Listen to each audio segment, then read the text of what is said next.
अहानबद channel से video मैं पुनः पुतराम नोक्सरी ngasi tawjagdoriba topic asidi video part 1 2 thagatkraba adugi MCQ question kara nainabani adordi mayam meeting taminarasi MCQ related to the part 1 and 2 videos ahanbada part 1 2 videos yengdaba yawaragadi changaga yengbiyo adu yengdragadi khara khangba wagani topic microbes in household products. Question number 1, study the following statement regarding the LAB. LAB की matangda sida khara pire.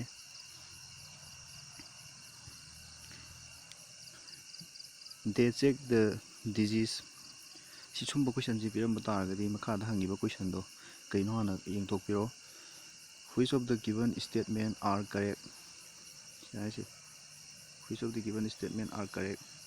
Achumba khallo habani authority when si parpa kanda achumba singdo khalam yare matam mangdana ba sumaina hana hangiba question do kaino hana khangdokpiro.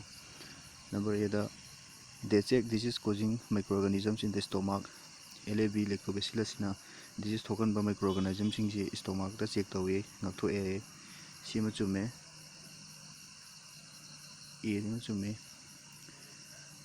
A small amount of curd added to the fresh milk as an inoculum contains million of LAB which multiply and convert milk into curd.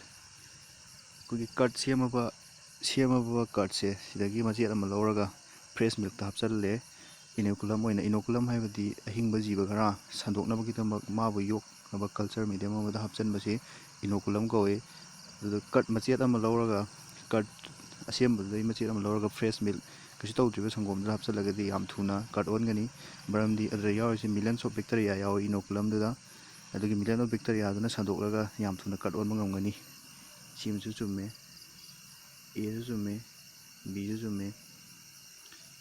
Conversion of milk into curd increase the vitamin B12.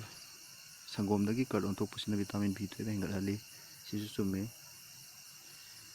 LAB may result in the acidity in the stomach of the human beings. Lactobacillus sina pukte acid ki chang hengalali miyoibada sima lale. Tawi gum basung sumain tawe LAB sina acid khara di buthoi aduga acid tuna sangom ji partially digested tawbangamba tumaina ohen bading ami aduga acidity acid ka hena puthok pasidi tawde aduna achumba si A B C 0 number 3 si chumbe. Next mathang question namu yang si the inoculum is added to the fresh milk to convert milk into curd. Here the term inoculum referred to as sida hai kre inoculum hai badi curd ngasai hai kre inoculum hai badi ngasai curd tudagi machet ama lauraga millions of bacteria yawraba curd tu machet ama lauraga fresh milk tu hapchalaga hena thuna curd on nabagi tawbuduni inoculum hai badi kaino starter ahoba pot ama oidoribani curd sembagi curd tudagi hana form tawraba curd tudagi machet ama lobuduni adi millions of bacteria yawraba LABC yawraba oidoba adordi kaino inoculum hai badi kaino a starter containing millions of LAB si oidoba number C. Atai jingi chumbre ngamasi khangbagi adum sida dre kholabani a starter rich in vitamin B12 si lale a starter rich in protein si su lale aduga none of the above si chumai mathang question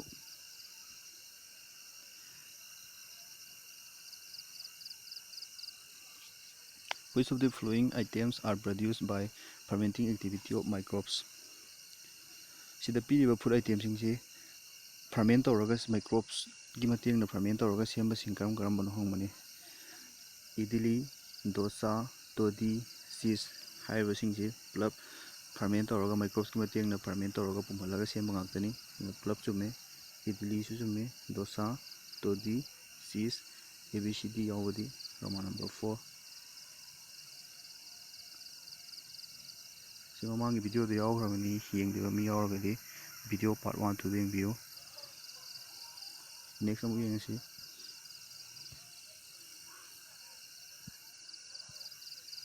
for the continuous addition of sugar in the base fermentation is done. Chini si chang aina adum lepta bida hapsan ba in phase fermentation is done si tawi kaigino C ममांगदा video चप चाना यावख्रबनी NCERT out of NCERT book ni adudi kaigino to obtain antibiotics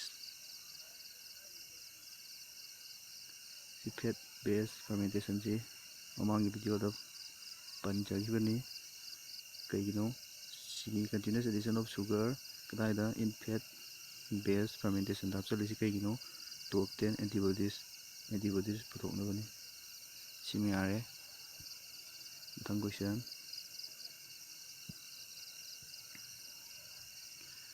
Dough kept overnight in warm weather becomes soft and spongy because of AIPMT 2004 hangibani.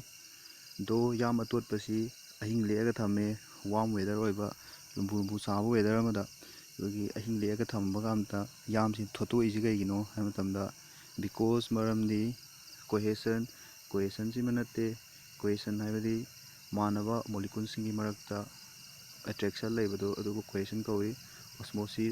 Osmosis na sunate osmosis haibisina sina solvent movement of the solvent from lower concentration to a higher concentration haibani sisu solvent through a semi permeable membrane sisu mari kasu lainate kaino idoino fermentation si bacteria ama ting toraga fermentation no idoini sima khangjan biro. Dough kept overnight in warm weather becomes soft and spongy. Thoto isi ahing lega thamamba kanda thoto isi kaino idoineba because of fermentation pumdhan ban oidoni simi are. Next question number 6. During the formation of bread sama tamda it becomes porous due to the release of carbon dioxide aduga bread si hor carbon dioxide thadorapna maram oiraga by the action of kari gi mating nano bread bhek pala aba bakery gi potni bakery dadi kari mixin nei karamba microbe sin nei Saccharomyces cerevisiae si kaino yeast ni answer si kai tare yeast. During the formation of bread sama tamda bread singji hor carbon dioxide thadorapna maram oiraga by the action of kanagi action dano bakery da sinaba bakers kidi baker yeast hairaga khangnarba Saccharomyces cerevisiae duni aduna answer si kai oidoiba yeast oidoini maming oina piramagana Saccharomyces cerevisiae oidoiba. Mathang bu yengasi.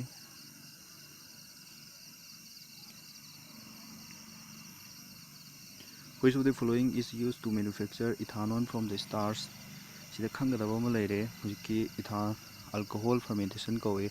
Alcohol fermentation hairagadi starch natraga sugar dagi ethanol ga carbon dioxide ka in the absence of oxygen laitaba mafamda glucose natragana starch sidagi ethanol amasung carbon dioxide puthokpasibu alcohol fermentation hai khangnei. Marakta intermediate product khara lei sida makhada pi jani yengasi.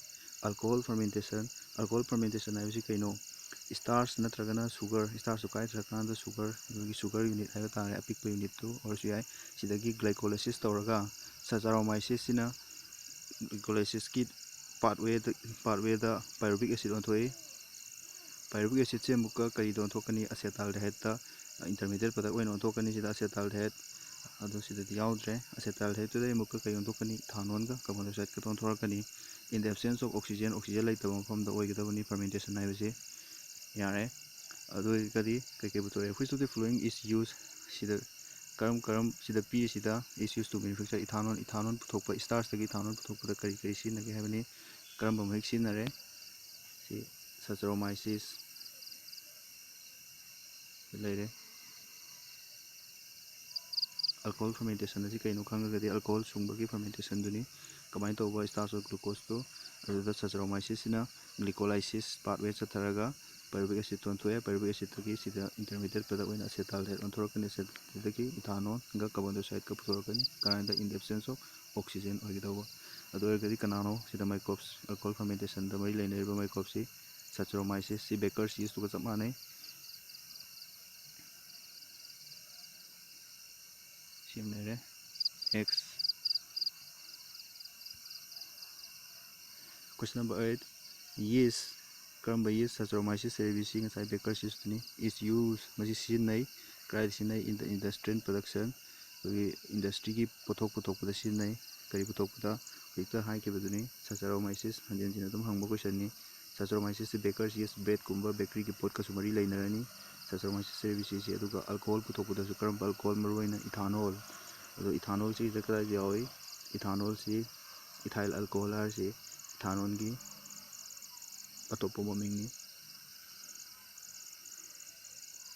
साचरोमाइसिस सेरेबिसिस bakers yeast bakery की pot कसो मरी लेनरनी अदुगा alcohol पुथोकसु मरी लेने अदुना alcohol fermentation दा साचरोमाइसिस सेरेबिसिस ने अरोइब पुथोर इदु कइनो इथानोल गा कार्बन डाइऑक्साइड कनी अदुना ये Saccharomyces cerevisiae is used in the production of सी कोई बेकरी प्रोडक्ट हार्स याय अदुगा इथानोल सी अल्कोहल सी पुथोरपदो जाय करम मरोइन alcohol ethyl alcohol or ethanol थंग क्वेश्चन अमु येंगसे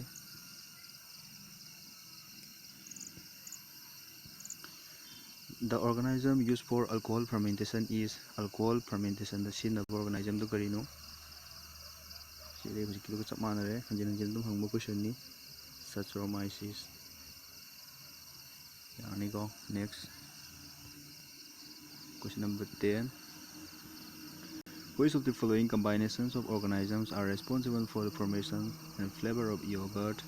Yogurt sema matamda karam karamba sida piba punba organism singsi sinabage hangmani yogurt sema matamda अदसी ममांग वीडियो दा यावरबनी चपचाना येंगदिरो मिसिंगना वीडियो पार्ट 1 2 येंगियो Lactobacillus bulgaricus and Streptococcus yogurt किदा responsible ओइबा बैक्टीरिया दु हियो कइनो Lactobacillus bulgaricus and Streptococcus thermophilus direct question है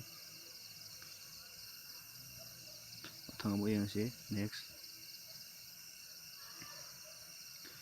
Question number 11. Choose the correct match from the codes given below. Sida makada piba code sidagi achumba khallo si match tawra matungda lactobacillus ti karida curd on thokpada curd ki kanaga sanare Roman number 3 conversion of milk into curd siga a ga 3 ga malere Saccharomyces ti kaiga alcohol की धार से यारे दुगा दो की धार से यारे bakery की सिगी दो से यार से यारे अल्कोहल की और मगन अल्कोहल की धार से यानी सिगी इन चाना रे Saccharomyces का formation of तो सिगी चाना रे and the Propionibacterium ceremony सिदी करी गिनो Swiss की responsible no bacteria दुनी सिदी direct ले अदि लेमौरिबा मसे दुम मसाना दुम ताकरनी si ताकट्री मखागे टॉपिक तेरोकनी सिंगल सेल स्पाइरुलिना से कई की एग्जांपल नो सिंगल सेल प्रोटीन की एग्जांपल नी कोना मथंग कोना ताकनी दुना अहुम सि खंग्रबनेना अमा सिदि दुम कंपलसरी लेमौ अमा सि दुम तारमनी दुना सिदा चाना बसि कई तारे A3B1 यावदी A3B1 चमानबनी यावरे सीदा मु यंगो सीदना 2 सी से असेंबदी कई ओइदनो 4 ओइदमनी सिनेन चुंबा माले B से चुम्मे ओके यारे मैम सिनी ngasi वीडियो ngasi गिदि सिदा अहानबै topic microbes in household product हाइबा टॉपिक तु सिगी क्वेश्चन सिंग खंगा यारानी अहेनबा कसु हंगोय सिने खंगा दुम याम हाइबदो ओरे अदुगा मथंगी टॉपिक मथंगी वीडियो दा मथंगी टॉपिक पुदो लाक्सगे मैम गाइदो लेबिरमु बाय